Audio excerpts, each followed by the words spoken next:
বনের ভেতরে একটি ফাঁকা জায়গায় শিয়াল পণ্ডিত খুব চটকদার ভঙ্গিতে দাঁড়িয়ে আছে। তার মুখে হাসি। বনের ছোট ছোট প্রাণী যেমন খরগোশ, কাঠবিড়ালি তার চারপাশে জড়ো হয়েছে। শিয়াল বলছে, ওহে বনের বন্ধুরা, শোনো শোনো, একটা দারুণ খবর আছে। আমি শিয়াল পণ্ডিত, এই বনের সেরা বুদ্ধিমান। অবশেষে বিয়ে করতে চলেছি। পাত্রী পাশের বিলের সুন্দরী শেয়ালি রানী। ধুমধাম করে হবে এই বিয়ে, সবাই নিমন্ত্রণ। শিয়াল দাদা, বিয়েতে কি হবে? ভোজ হবে? আরে হবে না তো কি, এলাহি কাণ্ড হবে। তবে আমার বিয়ে বলে কথা, কিছু বিশেষ ব্যবস্থা তো থাকবেই। একটি নদীর ধারে শেয়াল পণ্ডিত কুমির মামার সাথে কথা বলছে। কুমির মামা অলসভাবে শুয়ে আছে। শেয়াল বলছে, কুমির মামা, আমার বিয়েতে আপনাকে একটা গুরুত্বপূর্ণ দায়িত্ব নিতে হবে।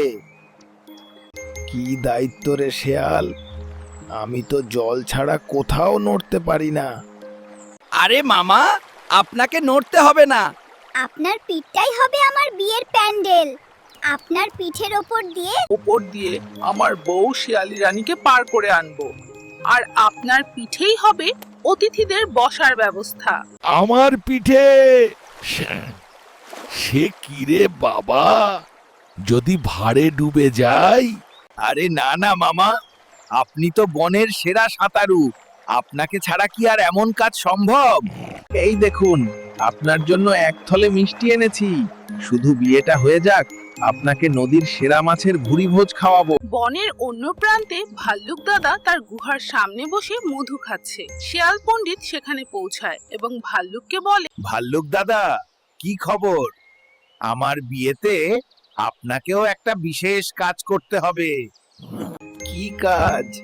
আমি তো শুধু মধু আর ফল চিনি। আপনি বনের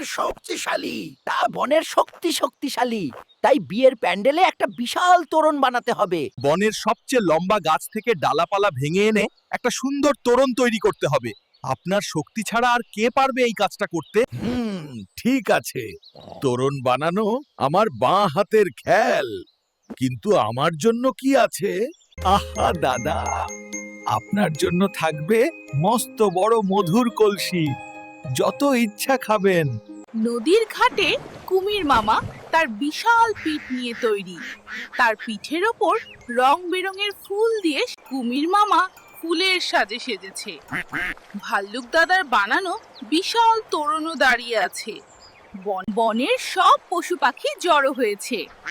হাঁস ও বক সারিবদ্ধভাবে জলের পাশে দাঁড়িয়ে অতিথিদের স্বাগত জানাচ্ছে এবং খরগোশ বলছে, দেখো দেখো, শিয়ালি রানী আসছে। সবাই হাততালি দাও, আজ আমাদের আনন্দের দিন। কুমিরের পিঠের ওপর বিয়ের অনুষ্ঠান শুরু হয়। সবাই মিলে আনন্দ করছে। শিয়াল পণ্ডিত আনন্দে নাচছে। তার নাচ দেখে সবাই হাসছে। দেখলেন তো, বুদ্ধি থাকলে কি না হয়, শুধু শক্তি থাকলেই সব হয় না। আজ আমার এই শুভ দিনে সবাই মিলে আনন্দ করো।